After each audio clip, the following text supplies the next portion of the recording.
Bangsa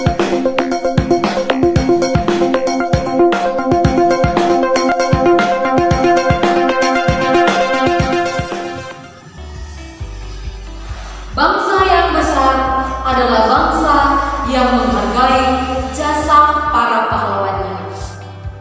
Anak-anakku sekalian, kita masih dalam suasana Hari Ulang Tahun Republik Indonesia yang ke-75. Sekarang kita akan mengikuti materi pembelajaran pendidikan Pancasila dan kewarganegaraan yang akan dibawakan oleh Bapak Agustinus Rore, SPD.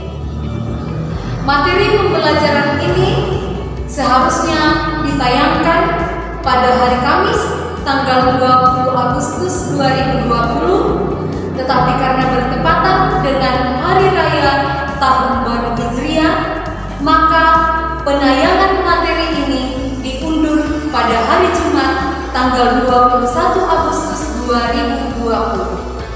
Selamat mengikuti pelajaran, tetap jaga kesehatan dan semangat. Baik, pada hari ini kita lanjutkan pelajaran kita pada pelajaran PPKN dengan pertemuan yang kelima dengan judul Kedaulatan NKRI atau Negara Kesatuan Republik Indonesia dan Hakikat serta Teori Kedaulatan. Kalau pengertian kedaulatan itu berasal dari kata daulah dalam bahasa Arab.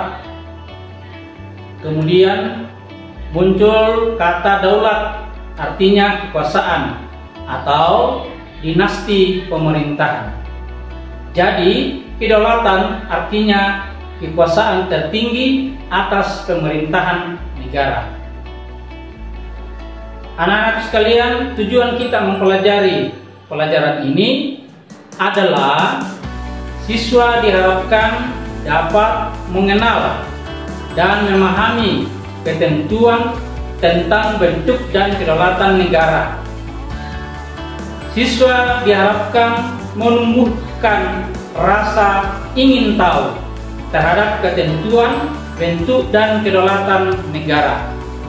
Yang ketiga, siswa dapat memahami prinsip-prinsip kedaulatan negara dan dinamika perwujudan kedaulatan yang sesuai Undang-Undang Dasar Negara Republik Indonesia tahun 1945. Ada dua kedaulatan. Yang pertama ialah kedaulatan ke dalam dan kedaulatan keluar. Kedaulatan ke dalam artinya kekuasaan tertinggi dalam suatu negara untuk mengatur fungsinya demi kepentingan rakyat tanpa campur tangan negara lain.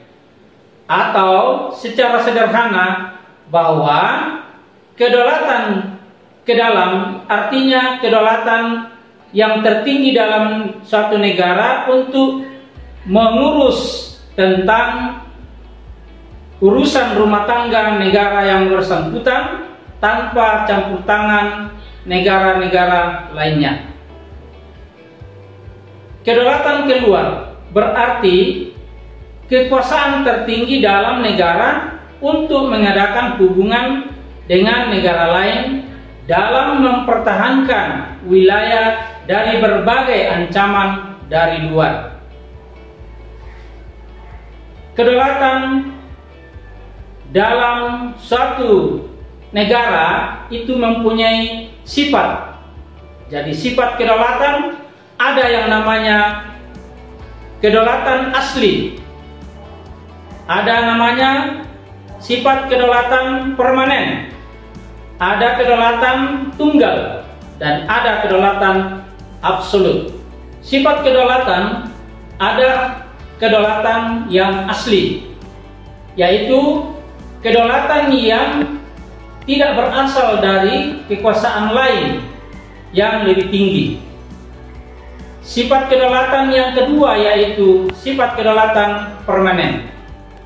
Artinya kedaulatan yang tetap ada selama negara tetap berdiri. Sedangkan sifat kedaulatan yang ketiga yaitu sifat kedaulatan tunggal atau disebut dengan kedaulatan yang tidak dapat dibagi-bagi karena merupakan satu-satunya kekuasaan yang tertinggi dalam negara. Dan sifat kedaulatan yang keempat adalah absolut atau tidak terbatas. Artinya bahwa kedaulatan tersebut adalah kedaulatan yang tidak dibatasi oleh siapapun. Baik, selain sifat kedaulatan, kita juga kenal ada teori kedaulatan. Teori kedaulatan terdiri dari 5 teori. Yang pertama ialah teori kedaulatan Tuhan.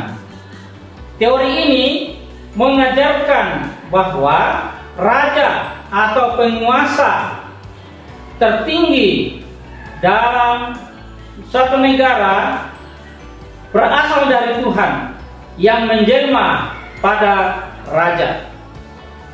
Teori kedaulatan yang kedua adalah teori kedaulatan negara, yaitu kekuasaan tertinggi terletak pada negara.